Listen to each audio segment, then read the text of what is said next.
Hello, and welcome back to Literature with Levi. Today we'll be reading the second two letters of Frankenstein by Mary Shelley, which will conclude the prologue, and the next video will include Chapter 1 and Chapter 2. We're picking up with Robert Walton writing letters to his sister on his journey to the North Pole. Letter 3, July 7th, 17-something. To Mrs. Saville, England. My dear sister, I write a few lines in haste to say that I am safe and well advanced on my voyage. This letter will reach England by a merchantman now, on its homeward voyage from Archangel. More fortunate than I, who may not see my native land perhaps for many years. I am, however, in good spirits. My men are bold and apparently firm of purpose, nor do the floating sheets of ice that continually pass us, indicating the dangers of the region towards which we are advancing, appear to dismay them. We have already reached a very high latitude, but it is the height of summer, and although not so warm as in England, the southern gales which blow us speedily towards those shores, which I so ardently desire to attain, breathe a degree of renovating warmth which I had not expected. No incidents have hitherto befallen us that would make a figure in a letter. One or two stiff gales and the springing of a leak are accidents which experienced navigators scarcely remember to record, and I shall be well content if nothing worse happened to us during our voyage. Adieu, my dear Margaret. Be assured that for my own sake as well as yours, I will not rashly encounter danger. I will be cool, persevering, and prudent. But success shall crown my endeavors. Wherefore not? Thus far I have gone, tracing a secure way over the pathless seas, the very stars themselves being witness and testimonies of my triumph. Why not still proceed over the untamed yet obedient element? What can stop the determined heart and resolved will of man? My swelling heart involuntarily pours itself out thus, but I must finish. Heaven bless my beloved sister. R.W. Letter 4.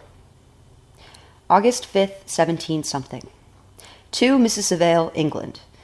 So strange an accident has happened to us that I cannot forbear recording it, although it is very probable that you will see me before these papers can come into your possession. Last Monday, July 31st, we were nearly surrounded by ice, which closed in the ship on all sides, scarcely leaving her the sea room in which she floated. Our situation was somewhat dangerous, especially as we were compassed round by a very thick fog.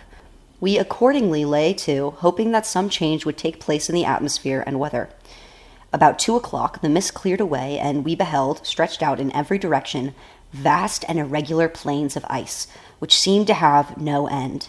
Some of my comrades groaned, and my own mind began to grow watchful with anxious thoughts, when a strange sight suddenly attracted our attention and diverted our solicitude from our own situation. We perceived a low carriage, fixed on a sledge and drawn by dogs, passed on towards the north at a distance of half a mile. A being which had the shape of a man, but apparently of gigantic stature, sat in the sledge and guided the dogs. We watched the rapid progress of the traveler with our telescopes until he was lost among the distant inequalities of the ice. This appearance excited our unqualified wonder. We were, as we believed, many hundred miles from any land, but this apparition seemed to denote that it was not, in reality, so distant as we had supposed. Shut in, however, by ice, it was impossible to follow his track, which we had observed with the greatest attention. About 2 hours after this occurrence, we heard the ground sea, and before night the ice broke and freed our ship. We, however, lay to until morning, fearing to encounter in the dark those large, loose masses which float about after the breaking up of the ice. I profited of this time to rest for a few hours. In the morning, however, as soon as it was light, I went upon deck and found all the sailors busy on one side of the vessel, apparently talking to someone in the sea. It was, in fact, a sledge, like that we had seen before, which had drifted towards us in the night on a large fragment of ice. Only one dog remained alive, but there was a human being within it, whom the sailors were persuading to enter the vessel. He was not, as the other traveler seemed to be, a savage inhabitant of some undiscovered island, but a European. When I appeared on deck, the master said, "Here is our captain, and he will not allow you to perish on the open sea." On perceiving me, the stranger addressed me in English, although with a foreign accent. "Before I come on board your vessel," he said, "will you have the kindness to inform me whither you are bound?" You may conceive my astonishment on hearing such a question, addressed to me from a man on the brink of destruction, and to whom I should have supposed that my vessel would have been a resource which he would not have exchanged for the most precious wealth the earth can afford. I replied, however, that we were on a voyage of discovery towards the northern pole. Upon hearing this, he appeared satisfied and consented to come on board. Good God, Margaret, if you had seen the man who thus capitulated for his safety, your surprise would have been boundless. His limbs were nearly frozen, and his body dreadfully emaciated by fatigue and suffering. I never saw a man in so wretched a condition. We attempted to carry him into the cabin, but as soon as he quitted the fresh air, he fainted. We accordingly brought him back to the deck and restored him to animation by rubbing him with brandy and forcing him to swallow a small quantity. As soon as he showed signs of life, we wrapped him up in blankets and placed him near the chimney of the kitchen stove. By slow degrees, he recovered and ate a little soup, which restored him wonderfully. 2 days passed in this manner before he was able to speak, and I often feared that his suffering had deprived him of understanding. When he had in some measure recovered, I removed him to my own cabin and attended on him as much as my duty would permit. I never saw a more interesting creature. His eyes have generally an expression of wildness and even madness, but there are moments when, if anyone performs an act of kindness towards him, or does him any the most trifling service, his whole countenance is lighted up, as it were, with a beam of benevolence and sweetness that I never saw equaled. But he is generally melancholy and despairing, and sometimes he gnashes his teeth as if impatient of the weight of woes that oppresses him. When my guest was a little recovered, I had great trouble to keep off the men who wished to ask him 1,000 questions, but I would not allow him to be tormented by their idle curiosity, in a state of body and mind whose restoration evidently depended on entire repose. Once, however, the lieutenant asked why he had come so far upon the ice in so strange a vehicle. His countenance instantly assumed an aspect of the deepest gloom, and he replied, "To seek one who fled from me." "And did the man whom you pursued travel in the same fashion?" "Yes." "Then I fancy we have seen him. For the day before we picked you up, we saw some dogs drawing a sledge with a man in it across the ice." This aroused the stranger's attention, and he asked a multitude of questions concerning the route which the demon, as he called him, had pursued. Soon after, when he was alone with me, he said, "I have, doubtless, excited your curiosity, as well as that of these good people, but you are too considerate to make inquiries. Certainly, it would indeed be very impertinent and inhuman in me to trouble you with any inquisitiveness of mine. And yet you rescued me from a strange and perilous situation. You have benevolently restored me to life." Soon after this, he inquired if I thought that the breaking up of the ice had destroyed the other sledge. I replied that I could not answer with any degree of certainty, for the ice had not broken until near midnight, and the traveler might have arrived at a place of safety before that time, but of this I could not judge. From this time, a new spirit of life animated the decaying frame of the stranger. He manifested the greatest eagerness to be upon deck to watch for the sledge which had before appeared, but I have persuaded him to remain in the cabin, for he is far too weak to sustain the rawness of the atmosphere. I have promised that someone should watch for him and give him instant notice if any new object should appear in sight. Such is my journal of what relates to this strange occurrence up to the present day. The stranger has gradually improved in health, but is very silent and appears uneasy when anyone except myself enters his cabin. Yet his manners are so conciliatory and gentle that the sailors are all interested in him, although they have had very little communication with him. For my own part, I begin to love him as a brother, and his constant and deep grief fills me with sympathy and compassion. He must have been a noble creature in his better days, being even now in wreck so attractive and amiable. I said in one of my letters, my dear Margaret, that I should find no friend on the wide ocean. Yet I have found a man who, before his spirit had been broken by misery, I should have been happy to have possessed as the brother of my heart. I shall continue my journal concerning the stranger at intervals, should I have any fresh incidents to record. August 13th, 17-something. My affection for my guest increased every day. He excites at once my admiration and my pity to an astonishing degree. How can I see so noble a creature destroyed by misery without feeling the most poignant grief? He is so gentle, yet so wise. His mind is so cultivated, and when he speaks, although his words are cold with the choicest art, yet they flow with rapidity and unparalleled eloquence. He is now much recovered from his illness and is continually on the deck, apparently watching for the sledge that preceded his own. Yet, although unhappy, he is not so utterly occupied by his own misery, but that he interests himself deeply in the projects of others.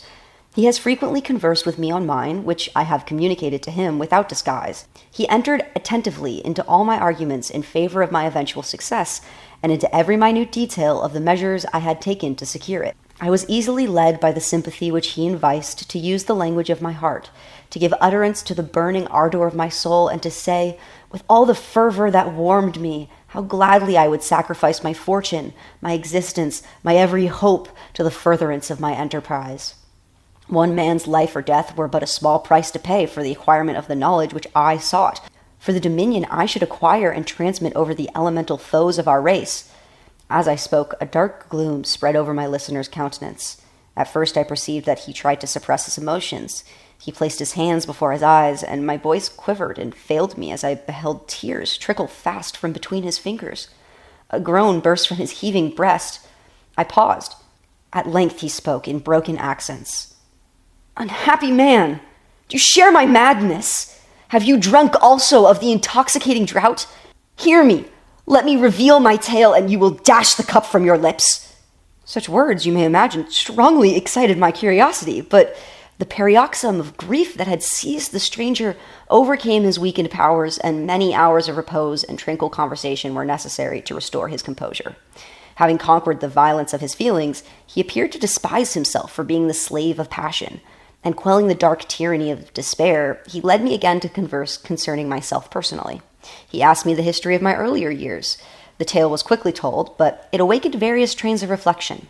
I spoke of my desire of finding a friend, of my thirst for a more intimate sympathy with a fellow mind than had ever fallen to my lot, and expressed my conviction that a man could boast of little happiness who did not enjoy this blessing. "I agree with you," replied the stranger. "We are unfashioned creatures, but half made up. If one wiser, better, dearer than ourselves, such a friend ought to be. Do not lend his aid to perfectionate our weak and faulty natures. I once had a friend, the most noble of human creatures, and am entitled, therefore, to judge respecting friendships. You have hope and the world before you, and have no cause for despair. But I have lost everything, and cannot begin life anew." As he said this, his countenance became expressive of a calm, settled grief that touched me to the heart, but he was silent and presently retired to his cabin. Even broken in spirit as he is, no one can feel more deeply than he does the beauties of nature. The starry sky, the sea, and every sight afforded by these wonderful regions seemed still to have the power of elevating his soul from earth. Such a man has a double existence. He may suffer misery and be overwhelmed by disappointments, yet when he has retired into himself, he will be like a celestial spirit that has a halo around him, within whose circle no grief or folly ventures. Will you smile at the enthusiasm I express concerning this divine wanderer? Would you not if you saw him? You have been tutored and refined by books and retirement from the world, and you are therefore somewhat fastidious. But this only renders you the more fit to appreciate the extraordinary merits of this wonderful man. Sometimes I endeavor to discover what quality it is he possesses that elevates him so immeasurably above any other person I ever knew. I believe it to be an intuitive discernment, a quick but never-failing power of judgment, a penetration into the causes of things, unequaled for clearness and precision. Add to this a facility of expression and a voice whose varied intonations are soul-subduing music. August 19, 17-something. Yesterday the stranger said to me, "You may easily perceive, Captain Walton, that I have suffered great and unparalleled misfortunes. I had determined at one time that the memory of these evils should die with me. But you have won me to alter my determination. You seek for knowledge and wisdom, as I once did, and I ardently hope that the gratification of your wishes may not be a serpent to sting you as mine have been.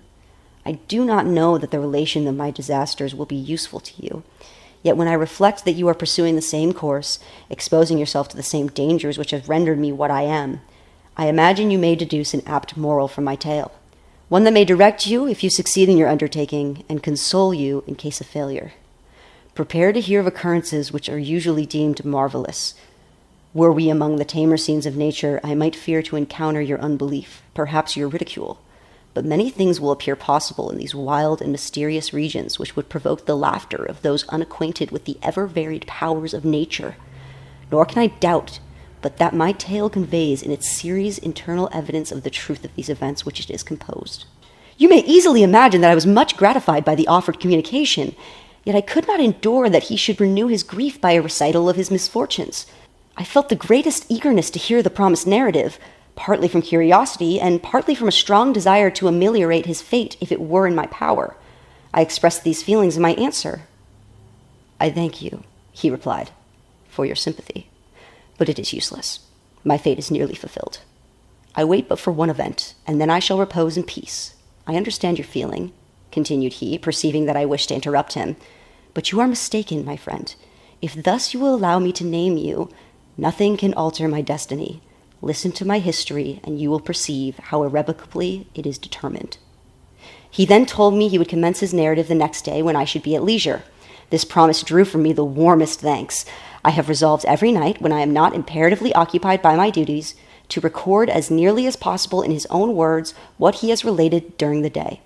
If I should be engaged, I will at least make notes. This manuscript will doubtless afford you the greatest pleasure. But to me, who know him, and who hear it from his own lips, with what interest and sympathy shall I read it in some future day? Even now, as I commence my task, his full-toned voice swells in my ears. His lustrous eyes dwell on me with all their melancholy sweetness. I see his thin hand raised in animation while the lineaments of his face are irradiated by the soul within. Strange and harrowing must his story, frightful the storm which he embraced the gallant vessel on its course and wrecked it, thus.